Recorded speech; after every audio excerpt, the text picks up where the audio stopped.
Hi students, BSc second semester chemistry के class में एक बार फिर आपका स्वागत है।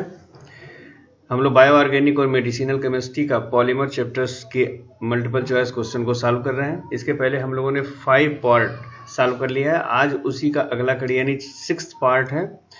सभी पार्ट के जो लिंक है वह डिस्क्रिप्शन में उपलब्ध है, आप वहाँ से जा करके अपना देख लीजिए। तो चलिए आज के क्लास को स्टार्ट करते हैं।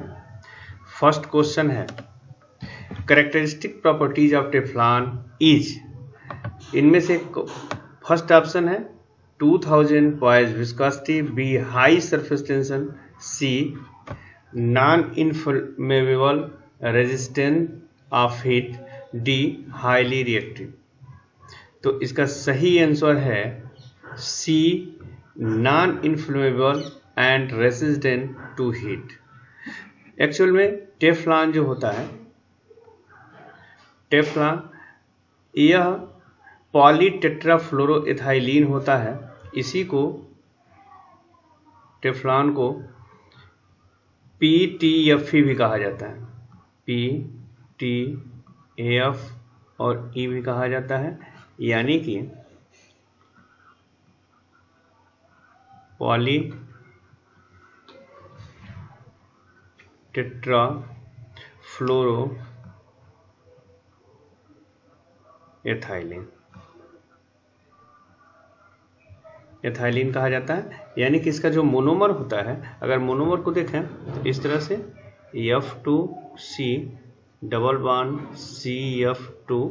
यदि इसका हम AN मॉलिक्यूल लेते हैं और इसका हम पॉलीमराइज कर देते हैं ऑक्सीजन के प्रेजेंटेशन में, पॉलीमराइज करते हैं तो हमें इस तरह से मिल जाता है F2C सिंगल बॉन्ड CF2 और N। यही होता है टेफ्लॉन।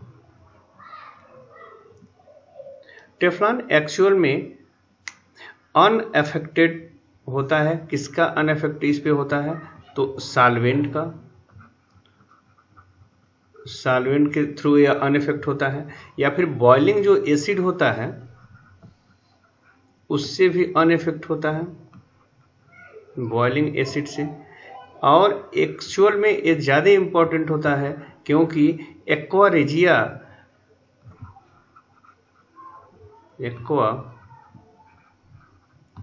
को यदि हम 598 केल्विन पर भी अगर गर्म करके अगर हम टेफ्लॉन के अगेंस्ट यूज करते हैं तब भी इस पर किसी तरह का इफेक्ट नहीं पड़ता है। इसीलिए इसका जो यूज होता है, वह कोटिंग पार्टिकुलरली के लिए किया जाता है, कोटिंग के लिए किया जाता है। फिर स्पेशल जो इसका कैरेक्टर है वह है नॉन स्टिकी फ्राइंग जो पैन होता है वहाँ यूज किया जाता है। नॉन स्टिकी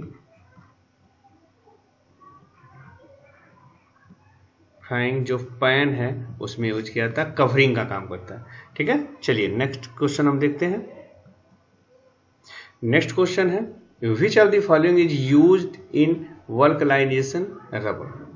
वल्कनाइजेशन रबर में हम किनका यूज कर लेते हैं? वल्कनाइजेशन में ए ऑप्शन है SF6, बी ऑप्शन है CF4, सी ऑप्शन है Cl2F2 और डी ऑप्शन है C2F2। तो इसका सही आंसर है SF6। वल्कनाइजेशन एक्चुअल में क्या होता है कि इसमें हम पॉलीमर में हम सल्फर को मिला देते हैं, पॉलीमर में सल्फर को मिला देते हैं और फिर उसको हम क्या करते हैं, हीट करते हैं। और हीट करने से यह टाइट पॉलीमर का फॉर्मेशन कर देता है, या इसको हम टफ कहते हैं, टफ पॉलीमर का फॉर्मेशन कर देता है। ठीक है, चलिए नेक्स्ट क्वेश्चन हम देखते हैं। नेक्स्ट क्वेश्चन है पोर्टलॉन इज। पोर्टलॉन क्या है? फर्स्ट ऑप्शन है रबर, सेकंड ऑप्शन है nylon 6, third and C option है टेरिलीन, सी, और डी ऑप्शन है ओरलॉन। ठीक है, तो इसका सही आंसर है बी यानी कि नायलॉन 6। नायलॉन 6 के बारे में इसके पहले काफ़ी पढ़ा गया है, वीडियो आप देख लीजिए। नेक्स्ट क्वेश्चन हम देखते हैं 4, the polymer containing strong intermolecular force. Polymer जिसमें स्ट्रॉन्ग मॉलिक्यूलर फोर्स होता है जैसे कि हाइड्रोजन बॉन्डिंग, वह इनमें से कौन है? तो ए ऑप्शन है टेफ्लॉन, बी ऑप्शन है नायलॉन 6, सी ऑप्शन है पॉलीस्टायरीन, डी ऑप्शन है नेचुरल रबर। इनमें से किसमें स्ट्रॉन्ग इंटरमॉलिक्यूलर फोर्स पाया जाता है जैसे कि हाइड्रोजन बॉन्डिंग?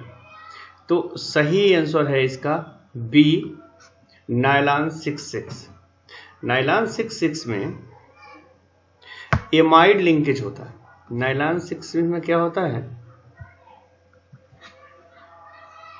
एमाइड लिंकेज होता है। एमाइड लिंकेज होता है जो हाइड्रोजन बॉन्डिंग का फॉर्मेशन करता है। अब यह क्या करता है? हाइड्रोजन बॉन्डिंग का फॉर्मेशन करता है, जो हाइड्रोजन बॉन्डिंग का फॉर्मेशन करता है। चलिए नेक्स्ट क्वेश्चन देखते हैं। नेक्स्ट क्वेश्चन है among cellulose, polyvinyl chloride, nylon and natural rubber, इन चार को हम देखेंगे। The polymer in which the intermolecular force attraction weakest. इनमें वीकेस्ट सबसे वीक इंटरमॉलिक्यूलर फोर्स किसमें है? किसमें? सेलुलोज में, पॉलीविनाइल क्लोराइड, पीवीसी में, नायलॉन में और नेचुरल रबर में। इन सभी में इंटरमॉलिक्यूलर फोर्स जो है सबसे वीक किसमें है? यहाँ चार ऑप्शन दिया हुआ है, ए नायलॉन, पॉलीविनाइल क्लोराइड, सेलुलोज और नेचुरल रबर। तो चलिए देखते हैं हम इसमें क्या होता है। तो सबसे पहले नायलॉन और जो सेलुलोज होता है, नायलॉन और सेलुलोज, यानी कि यह नायलॉन और सेलुलोज, इन दोनों में इंटरमॉलिक्यूलर फोर्स जो होता है वह होता है हाइड्रोजन बॉन्डिंग। हाइड्रोजन बॉन्डिंग होता है। अब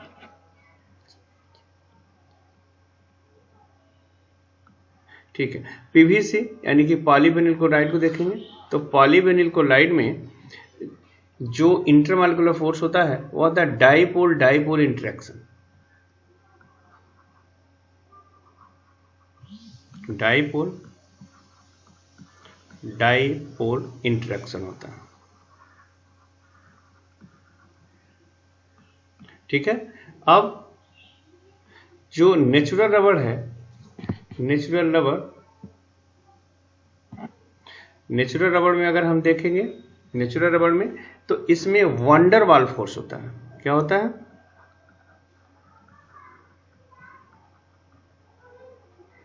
वंडर वाल फोर्सेस काम करता है। और हमें पता है कि इसमें वंडर वाल फोर्स जो होता है सबसे वीक होता है। वंडर वाल फोर्स जो होता है वो सबसे वीक होता है, इसलिए हम लोग का सही ऑप्शन होगा डी यानी कि नेचुरल रबर। ठीक है, तो आइए नेक्स्ट क्वेश्चन देखते हैं। नेक्स्ट क्वेश्चन है the monomer are monomers used to prepare polyvinyl polythene is. A option है vinyl chloride and ethene, B option है एथीन, सी ऑप्शन है आइसोप्रीन और डी ऑप्शन है ब्यूटाडाइइन। तो इसमें से हम देखेंगे सही ऑप्शन क्या है 6 का, तो है डी यानी 1,3 ब्यूटाडाइइन। चलिए नेक्स्ट क्वेश्चन देखते हैं। नेक्स्ट क्वेश्चन है the polymer used in orthopaedic devices and control drug release. इसके पहले वाले वीडियो में इसके बारे में हम लोग डिटेल में पढ़े हैं। तो इसका फर्स्ट ऑप्शन दिया है Orlon, B option PIFA, C option SBR और डी ऑप्शन PHBV। तो इसका सही आंसर है आर्थोपेडिक डिवाइस के लिए डी PHBV। इसको डिटेल में जानने के लिए इसके पहले वाले वीडियो में को आप लोग देखें, उसमें डिटेल में दिया गया है। नेक्स्ट क्वेश्चन है 8, the monomer of polystyrene is. Monomer of polystyrene, तो मोनोमर यानी कि स्टाइरीन का फॉर्मूला हमें देखना है। स्टाइरीन का फॉर्मूला ए दिया हुआ है C2H5 CH double bond CH2, B दिया हुआ है CH2 डबल बॉन्ड CHCl, सी दिया हुआ है C6H5 CH double bond CH2 और डी दिया हुआ है CH2 डबल बॉन्ड CH ठीक है। तो इसका सही आंसर होगा सी, यानी कि C6H5 CH double bond CH2। आपको पता भी है इसका जो मोनोमर होता है CH डबल बॉन्ड CH2 और यहाँ फेनिल ग्रुप होता है। ये हमारा स्टाइरीन है, स्टाइरीन। अब इसी स्टाइरीन को हम बेंजोइल परऑक्साइड C6H5CO का whole twice O, benzoyl peroxide के प्रेजेंटेशन में जब इसका हम पॉलीमराइज कराते हैं तो हमें इस तरह से मिलता है CH2 और यहाँ पे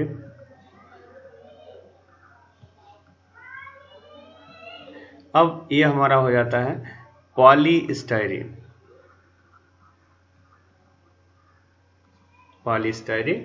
तो इस तरह इसका जो फार्मूला है और सही आंसर क्या है वो है सी।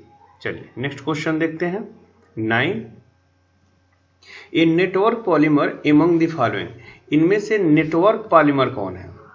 जो ऑप्शन दिया गया है फर्स्ट ए टेफ्लॉन, बी दिया है पॉलीथीन, सी दिया हुआ है बैकेलाइट, और डी दिया है PVC। यानी कि 9 का सही आंसर है बैकेलाइट। ठीक है, बैकेलाइट में एक्चुअल में इसमें क्रॉस लिंक्ड पॉलीमर है,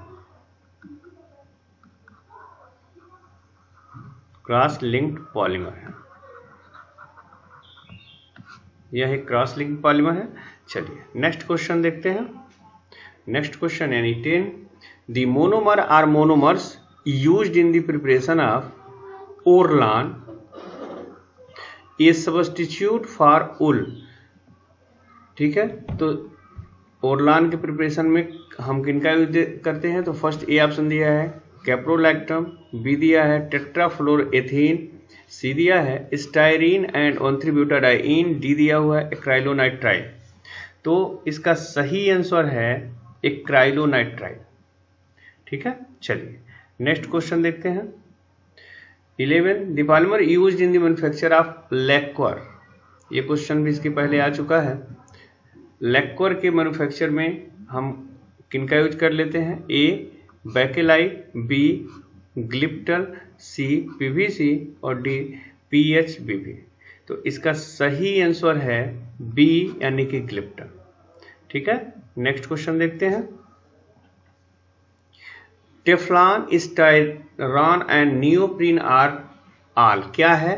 कोपॉलीमर है, कंडेंसेशन पॉलीमर है, होमोपॉलीमर है या मोनोपॉलीमर है? तो इसका सही आंसर है सी यानी कि होमोपॉलीमर। ठीक है, तो चलिए इस तरह से अभी तक हम लोगों ने कुल 6 पार्ट में पॉलीमर्स के क्वेश्चंस को हम लोगों ने सॉल्व करने का प्रयास किया है। इसमें मैक्सिमम क्वेश्चन आ गए हैं।